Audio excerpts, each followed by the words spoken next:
Sup fam, Accolonn here and welcome back, and of course today we're talking Sargeras. At the end of Legion, we get the cinematic, or at least at the end of Antorus, we get the cinematic where Sargeras is being pulled back to the Pantheon, and just before he goes on his merry way, he plunges his sword into Azeroth, leaving Azeroth to die. Not very long after that, Magni comes up to us and says, hey, you know what? The world soul is in agony. This sword is poisoning her. We have to do something. Khadgar then provides Magni with an answer to the problem. We would use our artifact weapons to siphon the power out of Sargeras' weapon, thus rendering the weapon harmless, or at least less harmful than what it is with all of its powers.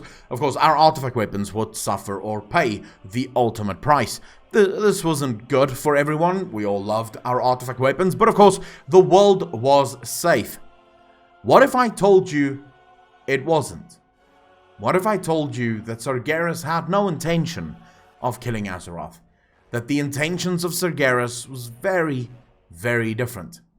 Well, stick around, because during this video, I'm going to do exactly that. Before that though, if you're new to the channel, remember to hit that subscribe button, smash that bell, and also leave a like on the video. It does help out a ton. And then of course to all of the patrons over on Patreon, the subscribe star and the Twitch subs, thank you so much for your monthly contributions. It does mean the world to me. Thanks to you guys, this channel is still growing. If you want to pledge, the links are in the description down below. Let's jump into it. Alright guys, so I could spend a lot of time now trying to explain all of the history of Sargeras, but I'm going to give you a quick TLDR. Sargeras, part of the Pantheon, meant to capture all demons, eventually enlists the help of Agramar, then of course turns against everyone and says fuck it, cleave planets in half. The Pantheon very unhappy with him because he discovered what the old gods was actually after. The Pantheon confronts him, he kills all of them, and he sets his sights on Azeroth because the Pantheon told him that Azeroth is the strongest of all of the Titans. He of course realizes that if the old gods corrupt, that is fucked. Nothing's gonna help that, and that's just gonna be bad news for everyone. So after multiple failed attempts to reach Azeroth, he finally gets there at the end of Legion, and this is where our story begins. Thank you.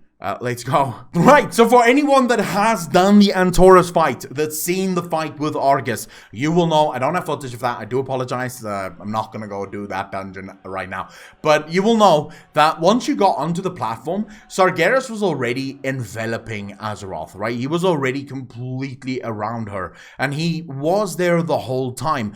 In the cinematic that we see where Argus rises, Sargeras is enveloping Azeroth, and he speaks from around Azeroth. During that entire time, Sargeras not at any point decides to destroy Azeroth, right? At no point does he pick up his sword and say, fuck it, you're done, right? He doesn't do that. Instead, Sargeras waits. He bides his time. He's busy with something. But what? He's assessing the situation. That's it. Sargeras is trying to figure out whether or not Azeroth is still pure, or is she already corrupted.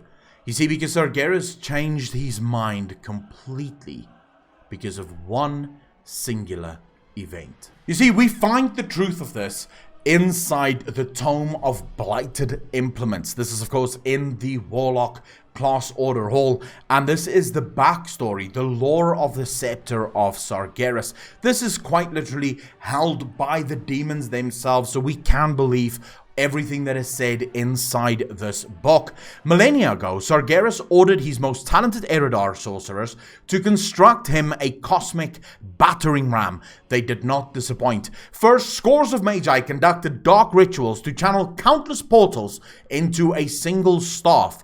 They then projected the empowered artifact into every corner of the great dark beyond, weaving it into the fabric of reality, creating a thread that could be pulled to unravel the seams of the physical universe at will. To fuel this monstrous undertaking, 100 warlocks sacrificed 100 demons by selecting them from among the Legion troops that had been part of the failed invasions of Azeroth. Thus was forged the jeweled scepter of Sargeras. Thus was born Azeroth's doom. The Scepter of Sargeras is known for its gleaming jewel that adorns its apex. Many theorize that it represents Sargeras' baleful eye, which caught only a glimpse of Azeroth before the fallen titan was ripped back to the twisting nether. But the truth is far different. Soon after the War of the Ancients, Sargeras had a vision. The Well of Eternity imploded once again, but this time it dragged him down to the very core of Azeroth. He saw Azeroth's slumbering world soul, and in that moment, the world soul opened one eye and gazed at the Dark Titan. He was enraptured. Since then, the eye of Azeroth's world soul has not been far from his thoughts. He commanded the Eridod who forged the scepter to crown it with the lone wondrous orb. Next to it, the Eridod placed 2 Nathrezim wings, a testament to Sargeras' conception of the world soul, corrupted, demonic, and most importantly, his. You see, Sargeras' original plan was to destroy all of these worlds. His original plan was to end all life. But then he had that vision, and he became enraptured. He fell in love with Azeroth. She was to be his bride. He could not destroy her no more. That's why during the entire fight with Argus, he doesn't destroy her, even though he has every opportunity to do exactly that. Instead, he lingers. He's waiting, perhaps whispering to her, perhaps trying to wake her up, trying to make her see that the longer she sleeps, the worse this is going to get. In the final moments, as the Pantheon is dragging him back, we see him plunging his sword into Azeroth, and instead of using the sword as an anchor, he almost lets go.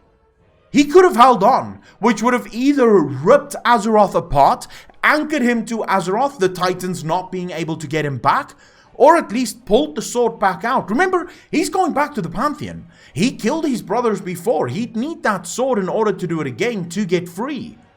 Instead, he decides to leave it there. Why? You see, I believe the sword of Sargeras wasn't poisoning the world soul. It was strengthening her. It was doing to her what he had done to Argus and what he had done to Agrimar. You see, his belief was that if she became completely consumed by demonic energy, the old god corruption could not take. Of course, Argus was simply an experiment. Argus had a very different reason for being. The power of the sword would simply give Azeroth the final power she would need in order to awaken and alongside him destroy all of existence. Now, the reason I am fairly certain that Sargeras did not wish to kill Azeroth, why the sword most definitely wasn't poisoning Azeroth, the world's soul, is because of spoiler text in 8.2. Azshara herself speaks of Magni and how he is a pawn for N'Zoth. The heart of Azeroth was meant for Azshara. Without it, N'Zoth's prison could not be broken. The heart of Azeroth was the work of Magni. The drawing out of the power of the blade of Sargeras was the work of Magni. Magni has been made a pawn. The whispers, the cry, the anguish that he hears is those of N'Zoth. The sword was somehow doing something to the old god. It was never meant to kill Azeroth. I don't believe that Magni still has any connection with Azeroth left. I believe that the old gods have infiltrated Magni's mind, and this leaves him vulnerable. You see, Sargeras figured something out that the Pantheon have missed because he is a strategist. Rather than just rushing into the battle and, kind of willy-nilly deciding what to do next. No, not him. He gathered information on the old gods, and I believe he discovered something that if you know anything about H.P. Lovecraft, you should know already. The old gods cannot die. It is impossible to kill that which is outside the cycle of life and death, time and space.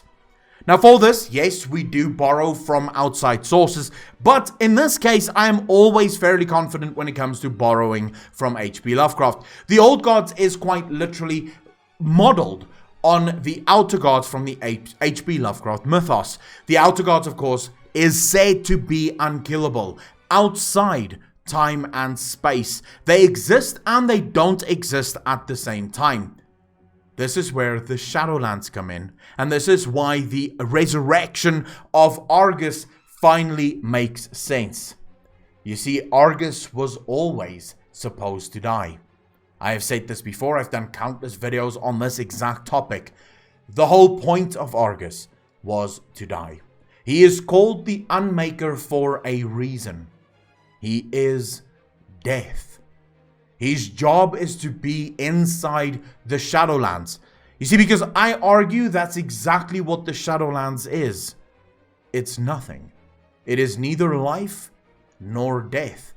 Which is why in Legion we have that amazing fucking storyline with the toy that we actually see the light picking up the little girl and her family. Can't remember their name off the top of my head. I don't even know where to begin to fucking Google it. But the little girl that you had to help to find her family, the light finally finds them and moves them on to the great beyond, or the life after. So the Shadowlands is a kind of in-between place. A place between life and death. You see, I believe Ysaraj, Yogg-Saron, and Cthulhu all reside now within the Shadowlands. The in-between. The place that exists and doesn't exist at the same time. Sargeras knew this. He knew that simply killing an old god means nothing. It simply moves it into the Shadowlands, where it feasts on the souls of the dead. Yogg-Saron says this. Every death makes us stronger, because they feast on our souls. Every soul that enters into the Shadowland is a victory for the old gods. Sargeras understands that he needs a titan in there to destroy the old gods inside the Shadowlands, and it would make sense. This would make 100% sense. The demons cannot be killed outside of the Twisting Nether, same as the old gods. If you wish to kill them, you must kill them inside their realm. The Shadowlands. A dimension that exists alongside our own, but where the creatures inside it cannot manifest in ours, unless where the veil is torn thinnest. Sargeras sending Argus into the Shadowlands gives him the ability to destroy the forces from within, and I believe it is in that quest line with the little girl, and I so wish I could remember her name now. It is literally on the tip of my tongue, but I cannot remember it. But the quest line with the little girl speaks about an uneasy feeling. Powerful creatures in the night. Powerful creatures in the shadows waiting to devour. This is the old gods. You see, Sargeras' plan changed with the discovery and the vision of Azeroth. No longer did he wish to kill Azeroth. He wished to save her, so that together they could bring an end to the Void Lord threat.